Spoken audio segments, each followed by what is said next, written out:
What's the meaning of basilisk?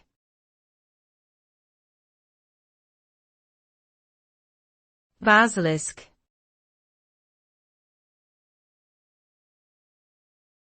Basilisk.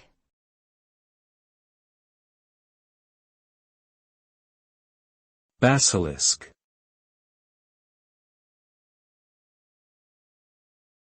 Basilisk.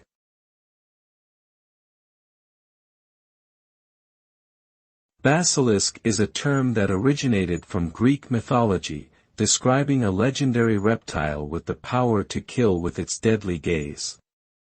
In medieval literature, the basilisk was often portrayed as a small snake or dragon that could turn people to stone by simply looking at them. The term has also been used more broadly in modern times to describe anything that is considered extremely harmful or dangerous. For example, in computer security, basilisk attack is a type of hacker exploit that can take over control of a system and cause serious damage. Overall, the term basilisk connotes a sense of deadly power and potential danger.